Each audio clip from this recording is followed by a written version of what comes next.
FMCG company की बात की जाए तो चाहे वो लार्ज कैप हो या फिर स्मॉल कैप, इन सभी कंपनियों की हालत जो है वो बहुत खस्ता है, बहुत बेकार है। लेकिन ऐसी एक कंपनी है जो कि स्मॉल कैप होने के बावजूद यहाँ पे बहुत बढ़िया काम कर रही है in terms of sales growth, margin profile, capex and so on.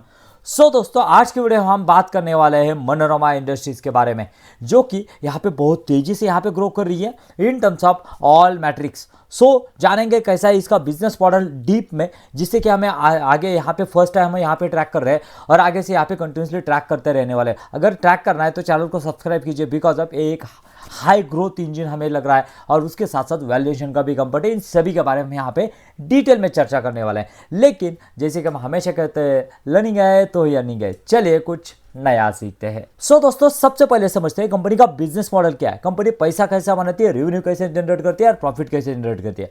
देखिए, कंपनी का ये जो है वो बहुत मेन प्रोडक्ट जो है वो है कोकोआ बटर इक्विवेलेंट। यहाँ पे देख सकते हैं पॉज करके, ये है उसका प्रोडक्ट। लेकिन ये कहाँ पे यूज होता है, तो बेसिकली जहाँ पे चॉकलेट इंडस्ट्री है, जहाँ पे केक या फिर बेकरी इंडस्ट्री है, वहाँ पे ये यूज़ होता है। उसके साथ साथ एफएमसीजी की बात की जाए, उसके साथ साथ अगर देखेंगे तो ब्यूटी के जो लोशन वगैरह होते हैं, वो लोशन वगैरह लगाने के प्रोडक्ट है, वहाँ पे भी ये कोकोआ बटर इक्विवेलेंट होता है, यूज़ होता है। अगर कोकोआ बटर यानी जो मेन कोकोआ बटर जो होता है ना, उसकी प्राइस अगर देखेंगे ना तो $50,000 to $60,000 पर मैट्रिक टन इसकी जो है प्राइस है मेन कोकोआ की। और वो जो इक्विवेलेंट है ना, मतलब ये जो यहाँ से बहुत सारे सीड से ये जो है वो ये किया जाता है, कलेक्शन किया जाता है, उसके बाद में ये बटर जो है, कोकोआ बटर जो है वो यहाँ पे कलेक्ट किया जाता है। यहाँ पे देखेंगे तो इंडिया में ये जो है साल, मैंगो, कोकम, मारवा और अफ्रीका में शिया सीड्स करके इस पूरे सीड का यहाँ पे जो है कलेक्शन किया जाता है, उसके बारे में हम आगे बात करेंगे। उसके बाद में क्या होता है ना, इसकी प्राइस अगर देखेंगे तो 110 प्राइस है कोकोआ बटर इक्विवेलेंट। तो आप सोचेंगे तो फिर कोकोआ के जगह पे कोकोआ बटर इक्विवेलेंट क्यों नहीं यूज़ करते, तो उसके पीछे की रीज़न है, हर एक गवर्नमेंट ने, यानी इंडियन गवर्नमेंट हो या फिर अमेरिकन या फिर यूरोप, हर एक गवर्नमेंट में कोकोआ बटर इक्विवेलेंट कितना यूज़ करना है ना, उसका एक मैट्रिक्स दिया हुआ है। तो मैट्रिक्स देने की वजह से क्या हुआ ना, पहला जो है वो अराउंड 3% यूज किया जाता था in the India cocoa butter equivalent. Cocoa butter में कोकोआ वाटर इक्विवेलेंट जो है वो 3% यूज़ कर सकते थे। लेकिन अभी क्या हुआ है ना, अभी गवर्नमेंट ने ये जो है वो रेशियो बढ़ाया, उन्होंने कहा कि आप 5% तक यहाँ पे जो है यूज़ कर सकते हो। उसके वजह से यहाँ पे मनोरमा इंडस्ट्रीज की जो डिमांड है वो और भी बढ़ गई। उसके साथ साथ अगर यहाँ पे फॉरेन में देखेंगे, यूएस और यूके में देखेंगे, तो वो जो है वो कंपैरिजन 10% तक यहाँ पे जो है कोकोआ बटर इक्विवेलेंट का यूज़ करने के लिए यहाँ पे जो अलाउ है। सो ये तो समझ में आया कि यहाँ पे उसका प्रोडक्ट क्या है, कहाँ पे यूज़ होता है और कहाँ पे जो है वो यहाँ पे सप्लाई किया जाता है। उसके बाद में समझते हैं कि यहाँ पे जो प्रोडक्शन कैसा होता है। ये सभी साइकिल समझना क्यों जरूरी है दोस्तों, बिकॉज ऑफ क्या है ना, हमें ये सभी चीज़ें जब समझ में आएगी ना, तो बाकी के जो पैरामीटर्स है ना, जो उसके बाद में हम समझेंगे कि इन्वेंट्री लेवल के बारे में समझेंगे, उसके साथ साथ कैपिटल, वर्किंग कैपिटल के बारे में समझेंगे। ये सभी चीज़ें जो है ना समझ में आनी जरूरी है। क्या होता है ना, इन्वेस्टर जो है ना वो डायरेक्टली आगे यहाँ पे जूम आउट करता है, मतलब आगे चला जाता है और उसके बाद में समझता है कि ये ऐसा हो रहा है, लेकिन उसके पीछे की हिस्ट्री क्या है, तो उसके पीछे का रीज़न क्या है, ये समझना जरूरी है। वो समझता है बिजनेस मॉडल से। देखिए क्या होता है ना, यहाँ पे इंडिया में और यहाँ पे अफ्रीका में, जैसे कि मैंने कहा, ये साल सीड्स जो है, mango, kokum and so on, ये जो है वो कलेक्शन किया जाता है pre cleaning, distilling, cleaning and seed collection purchase centre, मतलब परचेस सेंटर होते हैं, वहाँ से जो है वो कलेक्शन किया जाता है। उसके साथ साथ अगर देखेंगे शिया सीड्स कलेक्शन प्रोसेस जो है वो उनका जैसे कि हमारे यहाँ पे ग्राम पंचायत होती है या फिर हमारे ज़िले के यहाँ पे जो है कलेक्शन सेंटर होते हैं, जैसे कि गेहूँ हो गया, उसके साथ साथ यहाँ पे सोयाबीन हो गया, वो कलेक्शन सेंटर होते हैं। वैसे ही यहाँ पे अफ्रीका में उनके कलेक्शन सेंटर्स है और उससे यहाँ पे कलेक्शन, ये जो है इस तरह का कलेक्शन जो है होता है। और उसके साथ साथ ये फिर यहाँ पे शिपिंग होता है, यानी इंपोर्ट किया जाता है from the Africa, West Africa. उसके साथ साथ यहाँ पे जो रायपुर के उनके वेयर हाउस है, वहाँ पे स्टोर किया जाता है। पहली बात, हमारे पास तो यहाँ पे अभी क्या हुआ है, वो सीड्स जो है वो आ चुके हैं। सीड्स आने के बाद में अगली फैसिलिटी क्या होता है, ये जो है कलेक्शन टीम्स हमें देखने को मिलती है in the Africa and as well as India. देखिए अभी ये पूरा प्रोसेस होता है, ये देखिए यहाँ पे रॉ मटेरियल साल्स मैंगो यहाँ पे आते हैं, तो उसके बाद में यहाँ से ये जो शिया होता है उससे क्रूड ऑयल और केक निकलता है। उसके साथ साथ इंडिया में साल मैंगो से यहाँ पे सॉल्वेंट एक्सट्रैक्शन प्रोसेस जो है वो होता है। एंड सो ये पूरा प्रोसेस होने के बाद में हम यहाँ पे पॉज करके देख सकते हैं, पूरा प्रोसेस होने के बाद में यहाँ पे एक फ्रैक्शनेशन प्रोसेस होता है। ये इंपॉर्टेंट है। क्यों इंपॉर्टेंट है? बिकॉज इसी से रिलेटेड हमारा कैपेक्स का प्लान है, उसके बारे में हम आगे बात करेंगे। उसके बाद में यहाँ से कोकोआ बटर इक्विवेलेंट एंड उसके बाकी के बाय प्रोडक्ट जो है वो निकलते हैं। सो ये समझ में आया कि इसकी सप्लाई कहाँ से आती है, ये कैसे यहाँ पे जनरेट किया जाता है, उसका इंपॉर्टेंस क्या है, ये सभी चीज़ें ये हमें समझनी जरूरी है। देखिए अभी ये कलेक्शन कब होता है? कलेक्शन अब होता है, देखिए यहाँ पे इंडिया में देखा जाए तो यहाँ पे मई से जून जुलाई अगस्त तक यहाँ पे जो है कलेक्शन होता है। और वेस्ट अफ्रीका में देखेंगे तो और अगस्त और नवंबर दिसंबर में जो है, अगस्त नवंबर दिसंबर इस एरिया में इस टाइम में यहाँ पे सीड का कलेक्शन होता है। इसके बारे में हम आगे बात करेंगे जब इन्वेंट्री में आएंगे। बिकॉज अब क्या है ना, ये समझना भी जरूरी है कि यहाँ पे इन्वेंट्री लेवल कब बढ़ सकते हैं, कब कम हो सकते हैं। देखिए यहाँ पे इनके प्लांट है, जैसे कि हमने देखे बहुत सारे स्टेप्स है जो कि यहाँ पे सीडिंग से यहाँ पे कोकोआ बटर इक्विवेलेंट तैयार करने तक बहुत सारे प्लांट है। उसकी कैपेसिटी वगैरह है, हम यहाँ पे पॉज करके देखते हैं। उसके साथ साथ हमें ये भी देखना जरूरी है कि कहाँ तक ये जो है कैपेसिटी यहाँ पे एक्सपेंशन की गई है। देखिए यहाँ पे अगर उसके कस्टमर अगर देखेंगे तो बहुत सारे आपको यहाँ पे FMCG customer as well as यहाँ पे कॉस्मेटिक बनाने वाले कस्टमर जो है आपको देखने को मिलेंगे। यहाँ पे देख सकते हैं, यहाँ पे लॉरियल पेरिस जो कि यहाँ पे कॉस्मेटिक का ब्रांड है, उसके साथ साथ Nestle FMCG company and so on. आप यहाँ पे पॉज करके देख सकते हो कि बहुत डोमेस्टिक एज वेल एज यहाँ पे जो है इंटरनेशनल क्लाइंट जो है वो होते हुए देखेंगे। उसके बाद में अगर यहाँ पे कंपनी की जो प्रेजेंस है वो कहाँ तक है वो देखना है, तो यहाँ पे ग्रीन मार्क जहाँ पे दिया हुआ है वहाँ से जो है कंपनी यहाँ पे अपने सीड्स जो है बाय करती है, मतलब इंपोर्ट करती है। स्पेशली आपको यहाँ पे अफ्रीकन कंट्री देखने को मिलेगी जो कि यहाँ पे वेस्ट अफ्रीका में। उसके साथ साथ कंपनी एक्सपोर्ट कहाँ पे करती है, तो Asia, Africa, Europe, north America, south Africa and Australia, मतलब ऑल ओवर द वर्ल्ड में यहाँ पे कंपनी का एक्सपोर्ट है। एफएमसीजी कंपनियाँ एज वेल एज यहाँ पे क्या है बाकी कंपनियां जो कि यहाँ पे हमें कॉस्मेटिक की कंपनियां देखने को मिलेगी। उसके साथ साथ कंपनी की सब्सिडरीज में वो यहाँ पे Latin America and so on, यहाँ पे उसके बारे में हम आगे बात करेंगे जब कैपेक्स की बारी आएगी। कंपनी और एक बात है यहाँ पे हम देख सकते हैं कि मैनेजमेंट जो है उनका आशीष सराफ करके उनके जो है चेयरमैन एंड मैनेजिंग डायरेक्टर है, उनका अराउंड 33 इयर्स का एक्सपीरियंस है इन द यहाँ पे बटर्स एंड फैट मैन्युफैक्चरिंग में, जो कि यहाँ पे बहुत एक्सपीरियंस टीम हमें यहाँ पे होती हुई दिख रही है इनकी। क्यों, इसके एग्जीक्यूशन कैसे, इसके बारे में जब हम con call and so on बाकी की बातें करेंगे उस समय आपको पता चलेगा। सो दोस्तों ये तो हो गया कि यहाँ पे कंपनी का बिजनेस मॉडल क्या। अब समझते हैं कि कंपनी के Q1 के रिजल्ट कैसे आए, उससे समझ में आएगा कि कंपनी किस डायरेक्शन में जा रही है। देखिए यहाँ पे अगर कंपनी के Q1 के रिजल्ट की बात की जाए ना, तो देखिए रेवेन्यू जो है ना कंपनी का लास्ट ईयर सभी जो है मिलियंस में हम यहाँ पे कन्वर्ट करेंगे करोड़ में, 195 करोड़ का रेवेन्यू जो है वो बढ़ के हो चुका है अराउंड 323 करोड़। यानी यहाँ पे रेवेन्यू देखेंगे तो 65% की फिनोमिनल जंप हमें यहाँ पे देखने को मिलेगी। उसके साथ साथ यहाँ पे ईबिटा की बात की जाए तो ईबिटा जो है वो अराउंड 45 करोड़ का ईबिटा यहाँ पे अराउंड 88 करोड़ चला गया, यानी ईबिटा में 94% की फिनोमिनल जंप। उसके साथ साथ ईबिटा मार्जिन 23% के ईबिटा मार्जिन यहाँ पे 27% तक चले गए, समझ सकते हैं। यानी उसके यहाँ पे देखेंगे तो अराउंड 400 बेसिस पॉइंट के यहाँ पे ग्रोथ ईबिटा मार्जिन्स में होते हुए दिख रही है। इतना ही नहीं दोस्तों, यहाँ पे रेवेन्यू बढ़ा है, ईबिटा बढ़े, ईबिटा मार्जिन्स बढ़े, एज वेल एज यहाँ पे पैट और पैट मार्जिन पे हमें ग्रो होते हुए देखेंगे। देखिए यहाँ पे अगर पैट की बात की जाए तो अराउंड 27 करोड़ का पैट जो है वो अराउंड यहाँ पे देख सकते हैं कि 55 करोड़ हुआ, यानी पैट में भी 105% की ग्रोथ हमें देखने को मिलेगी। As well as PAT margin जो है वो 14% के पैट मार्जिन 17% तक चले गए, यानी पैट मार्जिन पे भी हमें यहाँ पे 300 बेसिस पॉइंट पे यहाँ पे हमें जो है वो ग्रोथ देखने को मिलती है। यानी जो पैरामीटर होते हैं ना, आप जो भी प्रॉफिट एंड लॉस में जो पैरामीटर देखते हो ना, वो सभी पैरामीटर में यहाँ पे कंपनी जो है परफेक्ट बैठती हुई दिख रही है, फिट बैठती हुई दिख रही है। उसके साथ साथ उसके उसके साथ साथ कंपनी को इमेंस ऑपरेटिंग भी लेवरेज में मिला है। देख सकते हैं यहाँ पे 65% की यहाँ पे जो है वो रेवेन्यू ग्रोथ है, लेकिन अगर यहाँ पे पैड ग्रोथ देखेंगे तो वो है 105% की, यानी इमेंस ऑपरेटिंग लेवरेज मिला है और आगे भी मिल सकता है कि इसके बारे में हम जानेंगे। उसके साथ साथ ये मार्जिन है जो बढ़े हुए मार्जिन है वो सस्टेन हो सकते हैं क्या नहीं, इसके बारे में हम आगे बात करेंगे। उसके साथ साथ कंपनी का कैपेक्स का प्लान है क्या है, उसके बारे में हम आगे बात करेंगे।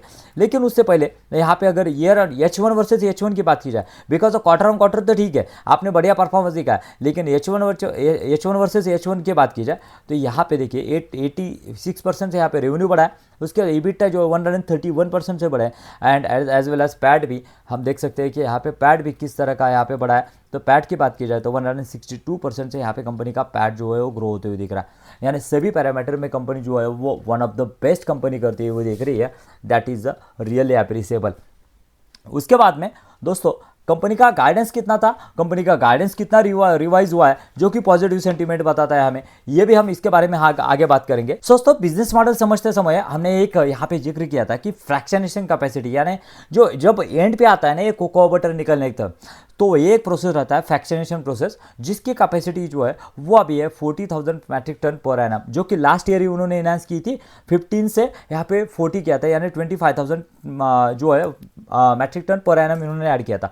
तो कंपनी का कहना है ये अभी 85 to 90% यहाँ 80 to 85% जो है वो यूटिलाइज हो रही है, और हम यहाँ पे इसे Q3 में ही यहाँ पे और भी इनहांस करने वाले, ये 40 से यहाँ पे 52,000 मैट्रिक टन पर एनम जाने वाली है। यानी इसके लिए हमें यहाँ पे अपना मेंटेनेंस का जो काम है वो थोड़ा सा यहाँ पे चलाना होगा, उसके वजह से यहाँ पे प्रोडक्शन में थोड़ा सा डिले हो सकता है, लेकिन उससे जो रिवाइज गाइडेंस दिया है इसके ऊपर कोई इंपैक्ट नहीं आने वाला। कि रिवाइज गाइडेंस कौन सा है इसके बारे में हम आगे डिटेल में बात करेंगे। सो दोस्तों अब बात करते हैं कि मार्जिन प्रोफाइल किस तरह का हो सकता है, बिकॉज ऑफ क्या है ना बहुत स्ट्रॉन्ग ऑपरेटिंग लेवरेज जो है कंपनी को मिल रहा है। लास्ट ईयर जो एबिटा मार्जिन यहाँ पे 23% से यहाँ पे जो है 27% यहाँ पे चले गए। तो जब पूछा गया मैनेजमेंट को क्या ये मार्जिन सस्टेनेबल है कि बिकॉज ऑफ या फिर वन टाइम है, तो कंपनी का कहना है कि जी हाँ ये मार्जिन जो है वो सस्टेनेबल हो सकते हैं, बिकॉज ऑफ क्या है ना हम यहाँ पे वैल्यू एडेड प्रोडक्ट्स में यहाँ पे जो ये कर रहे हैं, प्रीमियमाइजेशन की थीम यहाँ पे प्ले कर रहे हैं, प्रीमियम प्रोडक्ट की तरफ बढ़ रहे हैं, और हमारे टोटल प्रोडक्ट में से अराउंड 70 to 75% प्रोडक्ट जो है वो यहाँ पे प्रीमियम प्रोडक्ट है, और उसके वजह से हम यहाँ पे कॉन्फिडेंट है कि यहाँ पे 27% के मार्जिन हम यहाँ पे जो है वो यहाँ पे मेंटेन कर सकते हैं, एज वेल एज बीबीटा मार्जिन भी हम यहाँ पे जो है वो मेंटेन कर सकते हैं। यानी इससे समझ में आता है दोस्तों यहाँ पे कंपनी कैपेसिटी एक्सपेंशन कर रही है, उसके साथ साथ कंपनी अपना मार्जिन भी प्रोटेक्ट करके चल रही है, और ये सभी होने के बाद साथ साथ volume growth as well as या top line growth as well as bottom line growth, आपको बहुत ही रेयर कॉम्बिनेशन यहाँ पे ऐसे मिलेगा। कोई कंपनी बहुत लार्ज स्केल से यहाँ पे कैपेक्स कर रही है और यहाँ उसके साथ साथ अपने मार्जिन भी यहाँ पे प्रोटेक्ट कर रही है। उसके बाद में दोस्तों और एक बात कि कंपनी का कहना है कि यहाँ पे हम Q4 में ही हम यहाँ पे एक्सपेक्ट कर रहे हैं कि वो जो 52,000 की कैपेसिटी है ना वो भी फुल्ली यूटिलाइज हो जाए। यानी कंपनी का टारगेट है कि 100% यूटिलाइज अगर हो जाता है ना कैपेसिटी 52,000 का, वो अराउंड 1,800 to 2,000 करोड़ का रेवेन्यू जो है जनरेट करके दे सकती है। हम ऐसा नहीं कह सकते कि यहाँ पे रेवेन्यू जनरेट करेगा, लेकिन जस्ट ओनली बॉल पार्क ये जो है वो हमारा पोटेंशियल है इसका, इसके लिए हमें ये समझना जरूरी है। उसके बाद में दोस्तों ये तो हो गई पहली कैपेक्स की बात, जो कि कंपनी यहाँ पे इंटरनल एक्रूवल से करने वाले, जो कि 40 to 52,000 यहाँ पे कैपेसिटी लेके जाने वाले। उसके बाद में दोस्तों यहाँ पे और एक यहाँ पे कंपनी कैपेक्स करने जा रही है जो कि बहुत बड़ा होने वाला है, अराउंड 450 करोड़ का कैपेक्स जो है वो होने वाला है। लेकिन ये कैपेक्स जो है ना कंपनी बहुत सारे फेजेस में करने वाले, अराउंड अगले 2 साल में ये पूरा कैपेक्स होने वाला है 450 करोड़ का। इसके लिए उन्होंने ऑलरेडी यहाँ पे 20 एकर्स की लैंड जो है वो एक्वायर करके रखी है। उसके साथ साथ और भी कुछ लैंड जो है उनके निगोशिएशन में, कंपनी का कहना है कि हम वो भी ट्राई कर रहे हैं, और उसके साथ साथ ये पूरा जो प्लांट सेटअप होने वाला है ग्रीनफील्ड का, उसके लिए यहाँ पे फंडिंग कैसे होने वाले हैं। तो कंपनी का कहना है कि हमारे लिए बहुत सारे ऑप्शन ओपन है, जो कि इंटरनल एक्रूवल्स भी हम यहाँ पे कुछ पोर्शन में कर सकते हैं, डेब्ट भी ले सकते हैं। उसके साथ साथ अगर हमें लगता है कि यहाँ पे ये करने की ज़रूरत है, मतलब यहाँ पे इक्विटी राइज करने की ज़रूरत है, तो वो भी हम यहाँ पे लेके चल रहे हैं कि यानी ये सभी जो है वो सभी हमारे ऑप्शन जो है ओपन है। हो सकता है कि हम जल्द ही यहाँ पे जो है वो प्रेस रिलीज के द्वारा हम यहाँ पे जो है वो आपके सामने लाएं। ये हो गया दूसरा कैपेक्स। तीसरी कैपेक्स की बात की जाए तो क्या है ना दोस्तों, जैसे कि मैंने कहा वेस्ट अफ्रीका से ये जो है वो सीड लाते हैं, शिया सीड वगैरह जो है ना वो प्रोक्योर करके लाते हैं। और क्या होता है ना, वो शिया सीड प्रोक्योर करके लाने में उनको जो है वो लॉजिस्टिक का खर्चा बहुत जाता है। क्यों जाता है पूछिए, बिकॉज ऑफ क्या है ना, अगर आपकी शिया सीड से उसमें से 50% तो आपका जो है वो बाकी का साल वगैरह रहती है, पर ऊपर वाला जो हिस्सा रहता है जो नॉन यूजेबल है वही चला जाता है। तो उसके लिए क्या किया है ना, कंपनी ने बैकवर्ड इंटीग्रेशन किया है ब्रुनिया में बैकवर्ड इंटीग्रेशन करने की वजह से क्या हुआ है ना, देखिए उनकी कैपेसिटी मेंशन की हुई है कि 17,000 मैट्रिक टन पर एनम। उनका कहना है कि हम यहाँ पे ना सीड्स वहाँ पे प्रोक्योर करते थे ना, वहाँ पे सब्सिडी डालेंगे और वहाँ से बटर यहाँ पे कन्वर्ट करेंगे। बटर मतलब क्या है, यहाँ पे सीड्स से बटर में कन्वर्ट करेंगे और बटर के बाद में आगे वाला प्रोसेस हम यहाँ पे इंडिया में आके करेंगे। यानी उससे क्या होगा, लॉजिस्टिक कॉस्ट जो है ना उनका बहुत सारा बचेगा। इसके वजह से कंपनी कॉन्फिडेंट है कि हमारे मार्जिन जो है ना वो प्रोटेक्ट रहने वाले। ये एक वर्किंग कैपिटल साइकिल अच्छा बढ़ेगा कंपनी का, इन्वेंट्री लेवल जो है वो कंपनी का जो है वो इंप्रूव होगा और उसके वजह से कंपनी का कहना है कि हम यहाँ पे कॉन्फिडेंट है, हम मार्जिन से यहाँ पे प्रोटेक्ट करके चल सकते हैं। तीसरी बात ये हो गई तीसरी बात। चौथी बात, लैटिन अमेरिका में क्या किया है ना, कंपनी ने खुद यहाँ पे उनका एक कस्टमर है ड्रेकेल ब्राज़ील में इनका एक कस्टमर है। तो उनका कहना है कि उनको यहाँ पे कोकोआ बटर देने के लिए उन्होंने एग्री किया है कि उनकी फैसिलिटी जो है ना, जो उनकी प्रेमाइसेस की फैसिलिटी जो है ना वो यूज़ करने के लिए यहाँ पे देने वाले हैं कंपनी को।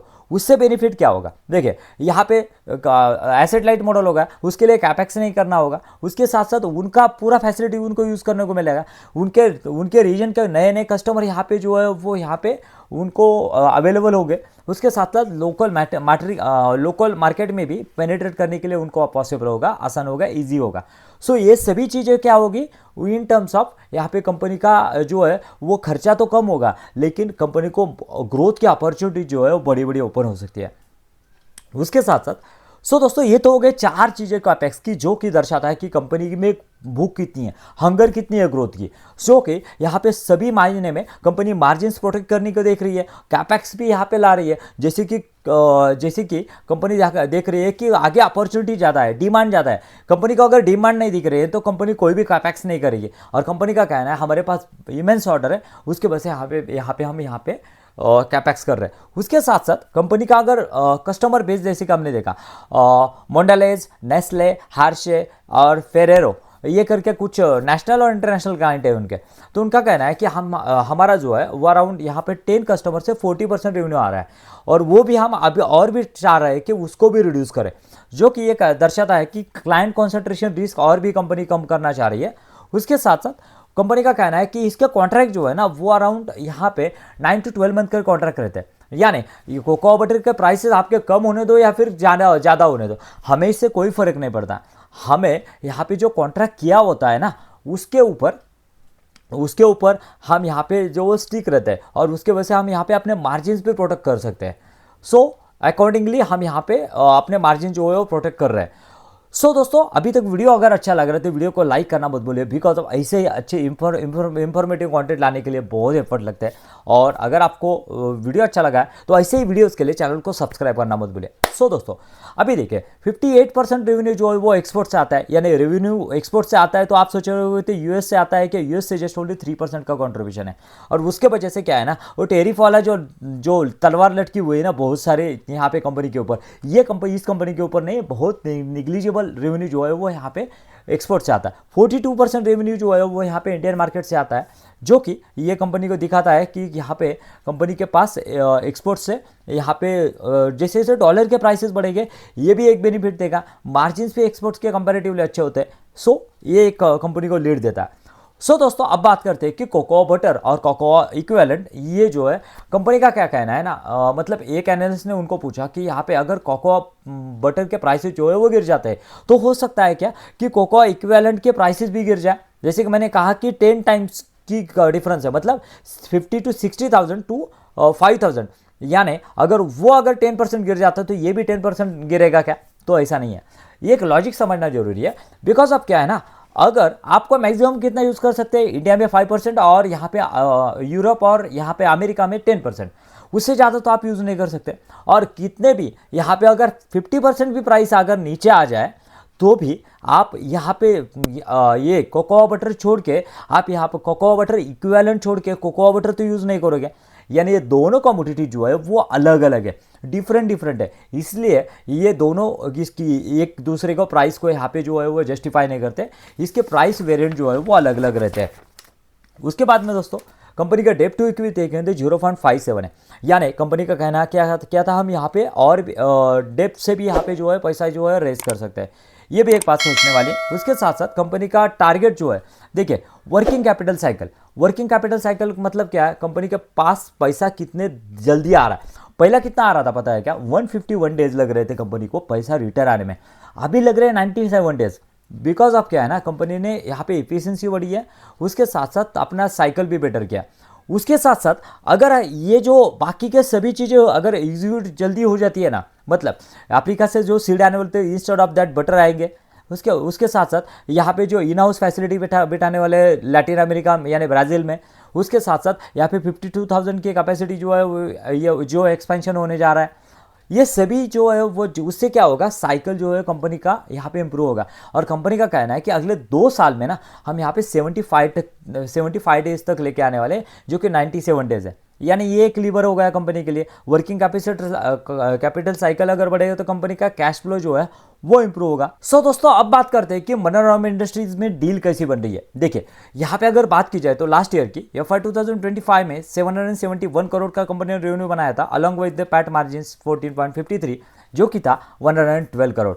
अभी बात की जाए ना, जो कि 771 करोड़ किए थे ना कंपनी ने लास्ट ईयर में, इस ईयर में H1 में ही अराउंड 613 करोड़ का रेवेन्यू उन्होंने जनरेट किया था। यानी लास्ट ईयर के कंपैरिजन में 80% रेवेन्यू तो अभी जनरेट किया। और कंपनी का क्या कहना था, पहले कंपनी ने गाइडेंस दिया था कि 1050 करोड़ का यहाँ पे जो है हम यहाँ पे रेवेन्यू बनाएंगे, यानी वो जो था अराउंड 40 to 45% का ग्रोथ था। लेकिन अभी अगर देखेंगे तो H2 में आने के बाद में कंपनी जिस तरह का 613 करोड़ का H1 में रेवेन्यू पोस्ट किया ना, तो कंपनी ने कहा कि हम यहाँ पे 1150 करोड़ का रेवेन्यू जनरेट करेंगे।